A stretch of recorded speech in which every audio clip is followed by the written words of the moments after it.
नमस्कार दोस्तों, तो स्वागत है आपका फिर से एक नए वीडियो में। आज मैं आपके बीच क्लास 10th वर्णिका का 1 से 5 चैप्टर है उसका सब्जेक्टिव क्वेश्चन का सॉल्यूशन लाया हूँ। जी हाँ दोस्तों, कक्षा 10वीं वर्णिका की बात करें तो वर्णिका में कुल 5 चैप्टर है। अगर पाँचों चैप्टर से सब्जेक्टिव क्वेश्चन की बात करें तो 25 गो है मेरे भाई। अगर 25 गो तो आप बोर्ड एग्जाम में पूछता है कितने नंबर का, 4 नंबर का, यानी 2 सब्जेक्टिव क्वेश्चन, ठीक ना। तो अगर तुम 25 क्वेश्चन को पढ़कर 2 नंबर लाओ तो ये तुम्हारा बेवकूफ़ी है। अब मैं कहूँ कि 7 क्वेश्चन को तुम सिर्फ 7 क्वेश्चन को पढ़कर तुम Bihar board matric board exam 2025 में 4 नंबर ला सकते हो। जी हाँ दोस्तों, तो कैसा लगेगा? तो मात्र आप घबराइए मत, मात्र मैं 7 को ऐसा सब्जेक्ट क्वेश्चन ढूंढ कर लाया हूँ जिसे अगर आप पढ़ लेते ना हो तो 4 नंबर फिक्स, यानी 2 को सब्जेक्टिव क्वेश्चन पक्का आपके एग्जाम में लड़ेगा मेरे भाई। तो चलो बिना किसी देरी की वीडियो की शुरुआत करते हैं। और मैं दावे के साथ कहता हूँ आपको क्वेश्चन को रटना नहीं, क्वेश्चन के आंसर को रटना नहीं पड़ेगा। मैं कहानी बनाकर क्वेश्चन को समझा दूंगा और उसका तुम अपने आप खुद से आंसर लिख दोगे। तो पहला क्वेश्चन को पढ़ते हैं। मात्र 7 को क्वेश्चन मैं लाया हूँ, मात्र ज़्यादा नहीं, 7 क्वेश्चन। तो क्या है? MVBI most important subjective question किसके लिए? 2025 वाले विद्यार्थी के लिए, ठीक ना। चलो वीडियो की शुरुआत करते हैं। उससे पहले अगर चैनल पे मेरे नए हो तो प्लीज़ मेरे भाई चैनल को सब्सक्राइब कर लेना। पहला क्वेश्चन को पढ़ो, ध्यान से पढ़ना। मैं टोटोर के प्रश्न का आंसर बता दूंगा, आपको रटने की ज़रूरत नहीं है। पहला क्वेश्चन यहाँ पे क्या करा, ध्यान से पढ़ना मेरे भाई। पहला क्वेश्चन करा है मगम्मा का अपने बहू के साथ किस बात को लेकर विवाद था। देखो यह प्रश्न है बिहार बोर्ड मैट्रिक एग्जाम में न जाने कितनी बार पूछा यह क्वेश्चन। तो देखो मगम्मा का अपने बहू के साथ किस बात को लेकर विवाद था, बस क्वेश्चन को तुमको रटने के। देखो मगम्मा था, मगम्मा की बहू एक नजम्मा थी। मगम्मा जो थी अपने पोते से अधिक प्रेम करती थी, लेकिन उसकी बहू जो नजम्मा थी किसी कारण से अपने बेटे को मार रही थी, यानी मगम्मा के पोते को पीट रही थी, जिसे देखकर मगम्मा का दर्द सहन नहीं कर पाई। अरे भाई उसका पोता है, अगर कोई उसे मारे तो वह दर्द सहन कर पाएगी नहीं ना। तो उसी तरह मगम्मा ने दर्द सहन नहीं कर पाई और अपने बहू नजम्मा को भला बुरा कहने लगी, जिसके कारण लेकर उन दोनों में विवाद हो गया। तो आंसर कैसे लिखेंगे और आंसर को देखते हैं। देखो करा पहला का उत्तर है मगम्मा का अपने बहू के साथ किस बात को लेकर विवाद था।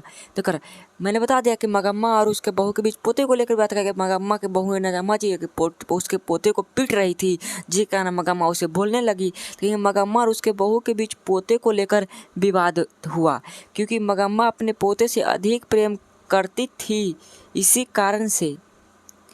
कारण से अपने बहू नजम्मा के द्वारा पोते की पिटाई का दर्द मगम्मा सहन नहीं कर पाई और अपने बहू को भला बुरा कहने लगी। कितना आसान था। अगर ऐसे तुम लिखते हो तो पक्का मेरे भाई मैं 99.99% दावे के साथ कहता हूँ कि यह एग्जामिनर जो होंगे ना पक्का 2 नंबर देगा मेरे भाई, ठीक ना। तो इस तरह से पहला का उत्तर था, कितना आसान था, है था कि नहीं, कि मगम्मा जो थी अपने बहू पोते से अधिक प्रेम करती थी, लेकिन उसकी बहू नजम्मा जो थी एक दिन किसी कारण से उसके पोते को पीट रही थी, जिसे देखकर मगम्मा अपने दर्द को सहन नहीं कर पाई और बहू नजम्मा को भला बुरा करने लगे, जिसके कारण उन दोनों में विवाद हो गया। तो ये पहला का उत्तर था, कितना आसान था। अब आओ दूसरा क्वेश्चन को पढ़ते हैं। मात्र 7 क्वेश्चन मैं लाया हूँ।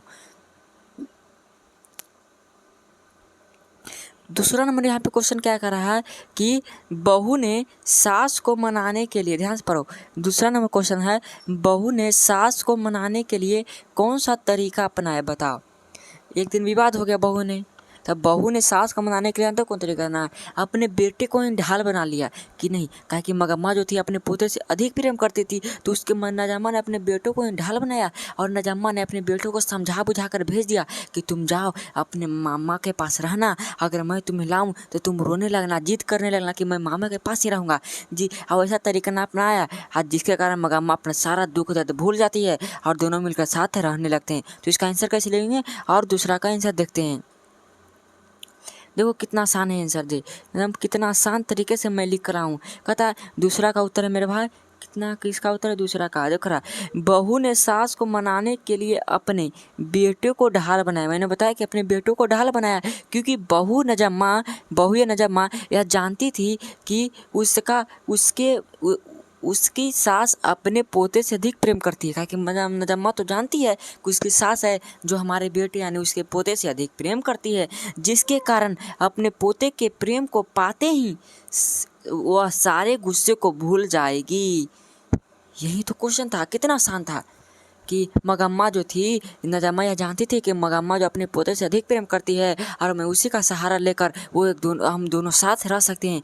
जैसे ही पोते की प्रेम को पाई और वो सारे मगम्मा अपने सारा गुस्सा भूल गई। तो दूसरा का आंसर कितना आसान था। अब और तीसरे क्वेश्चन को पढ़ते हैं। आपको रटने की बिल्कुल भी जरूरत नहीं है मेरे भाई, रटने की कोशिश मत करना, अपने से खुद से आंसर लिखना। मैं उसका कहानी समझा रहा हूँ, क्वेश्चन को समझा दे रहा हूँ, आंसर आप खुद लिख दोगे। तीसरा नंबर क्वेश्चन यहाँ पे क्या करा, ध्यान से पढ़ो। तीसरा नंबर क्वेश्चन है, लक्ष्मी कौन थी, उनकी पारिवारिक परिस्थिति का चित्रण प्रस्तुत कीजिए। जी हाँ मेरे भाई, लक्ष्मी कौन थी, उनकी पारिवारिक परिस्थिति का चित्रण प्रस्तुत कीजिए। तो लक्ष्मी ढहते विश्वास कहानी आपने पढ़े होंगे।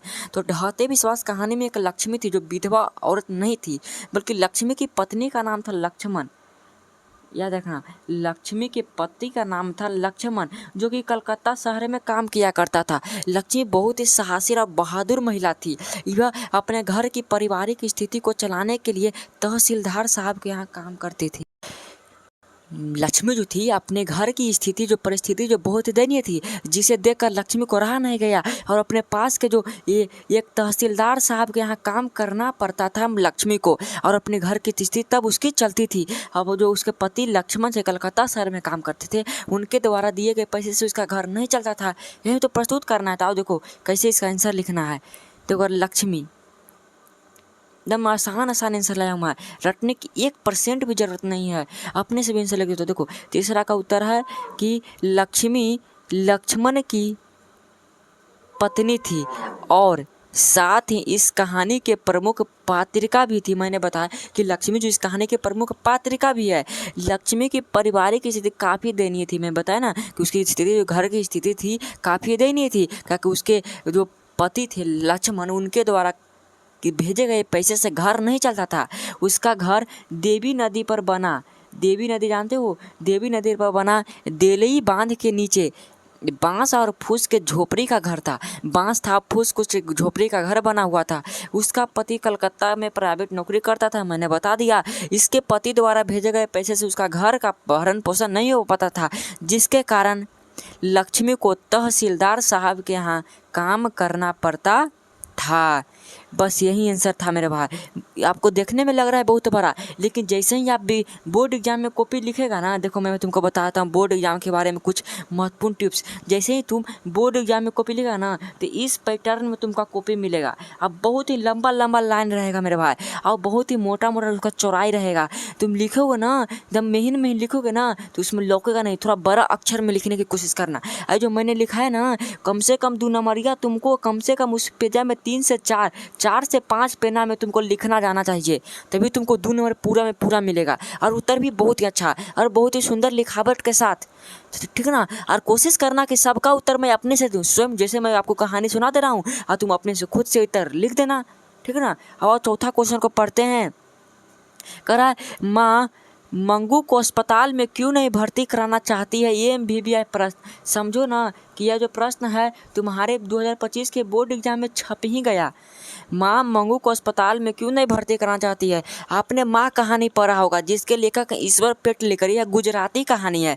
तो माँ की मंगू जो थी जन्म से ही पागल और गूंगी थी। माँ को ऐसा लगता था कि अस्पताल में हमारी बेटी मंगू का ख्याल नहीं रखा जाएगा, और माँ जो थी अस्पताल को गौशाला को उपमा देती थी, क्योंकि उन्हें लगता था कि जिस प्रकार से गाय को रखा जाता है गौशाले में, ठीक उसी प्रकार से हमारी बेटी को भी उस तरह से रखा जाएगा, और कोई ख्याल नहीं रखेगा, जिस कारण हमारी बेटी तो और भी पागल हो जाएगी, ठीक ना। तो इसी तरह से तुमको उत्तर लिखना था। चौथा को उत्तर देखते हैं क्या कह रहा है। कह रहा है माँ मंगू को अस्पताल में भर्ती नहीं कराना चाहती थी, क्योंकि माँ को अस्पताल एक गौशाला जैसा लगता था। मैंने बताया कि माँ को जो अस्पताल था गौशाला जैसा लगता था, और वह सोचती थी कि थी हमारी बेटी को अस्पताल में सही से ख्याल नहीं रखा जाएगा। इसी डर भय के कारण माँ जो थी मंगू को अस्पताल में भर्ती नहीं कराना चाहती थी मेरे भाई। चौथा का उत्तर कितना आसान है, ठीक ना। तो इसी तरह तुमको उत्तर लिखना। अब 5 नंबर क्वेश्चन को पढ़ते हैं। मैं फिर कह दे रहा हूँ मेरे भाई, अगर चैनल पे नए हो तो प्लीज़ भाई चैनल को सब्सक्राइब कर देना, ठीक ना। चैनल को सब्सक्राइब कर देना। अब आओ 5वां नंबर क्वेश्चन यहाँ पे क्या कह रहा है कि पपाती कौन थी, वह शहर क्यों लाई गई। तो पपाती जो थी इस कौन कहानी जानते हो, नगर कहानी की प्रमुख पात्रिका थी जिसकी उम्र 10 से 12 वर्ष बताई जाती है। पपाती जो थी मेनिंजाइटिस रोग बलियामाल की पुत्री थी जो मेनिंजाइटिस नामक खतरनाक रोग से ग्रसित थी। वह शहर अपने खतरनाक बीमारी मेनिंजाइटिस को ठीक कराने के लिए लाई गई थी, ठीक ना। तो ऐसा तुमको उत्तर लिखना है, कितना आसान था। तो अब 5वां का उत्तर देखते हैं। करा पपाती बलियामाल की पुत्री थी जो एक मेनिंजाइटिस नामक एक खतरनाक बीमारी से ग्रसित थी। वह शहर अपने इस मेनिंजाइटिस नामक बीमारी का इलाज करवाने के लिए लाई गई थी, लेकिन उसका इलाज सही से नहीं हो पाया था, जिसके कारण वह वापस घर आई थी बैलगाड़ी द्वारा, ठीक ना। तो 5वां का उत्तर इस प्रकार से तुमको लिखना है बोर्ड एग्जाम में। तुम अपने से ऐसा लिखो ना कि तुमको मास्टर जो एग्जामिनर है ना को भी चेक करने वाले उन्हें लगा कि नहीं इस स्टूडेंट में कुछ खासियत जरूर है, इसे नंबर भरपूर देना चाहिए, तो वो नंबर देंगे मेरे भाई, ठीक है ना। अब आओ 6ठा नंबर क्वेश्चन है, रंगप्पा कौन था और वह मगम्मा से क्या चाहता था। ये भी VVI प्रश्न है। दही वाली मगम्मा से तो हर साल 1 नंबर क्वेश्चन है, वो पक्का पूछा जाता है, ठीक ना। तो रंगप्पा कौन था और मगम्मा से क्या चाहता था। तो रंगप्पा मगम्मा के ही गाँव का एक लंपट जुआरी और शराबी व्यक्ति था, ठीक ना। वो मगम्मा से अकेलेपन का फायदा उठाकर मगम्मा से सारा पैसा हड़प करना चाहता था। इसी उत्तर लिखना है, कितना आसान था। तो देखो आओ लिखो, रंगप्पा मगम्मा के ही गांव का रहने वाला एक लंपट जुगारी और शराबी व्यक्ति था। वो मगम्मा से कुछ पैसे उधार मांगना चाहता था, ठीक ना। 6ठा का उत्तर है। और लास्ट क्वेश्चन है मेरे भाई 7 नंबर क्वेश्चन क्या है, देखो। सीता अपने ही घर में क्यों घुटन महसूस कर रही थी। 7 नंबर क्वेश्चन MVVI, समझो कि छपा हुआ प्रश्न है। सीता अपने ही घर में घुटन क्यों महसूस कर रही थी। तो मेरे भाई धरती कब तक घूमेगी, जिसके लेखक साबर दैया है। सीता जो थी साबर दैया कहानी की प्रमुख पात्रिका थी। सीता के 3 बेटे थे। तीनों बेटों के रहने के बावजूद भी उनके घर में ख्याल सही से रखा नहीं जा रहा था, जिसे देखकर सीता काफ़ी एकदम सुकरा गई, भिखारी से समझने लगी और उसको घर में घुटन महसूस होने लगा। तो अब इसका उत्तर देखते हैं क्या 7 नंबर क्वेश्चन का उत्तर है। सीता अपने ही घर में घुटन महसूस करती थी क्योंकि सीता को अपने ही बेटे के द्वारा किए जाने वाले अत्याचार और अन्यायों का दर्द सहन नहीं कर पाती थी। 7 का उत्तर है।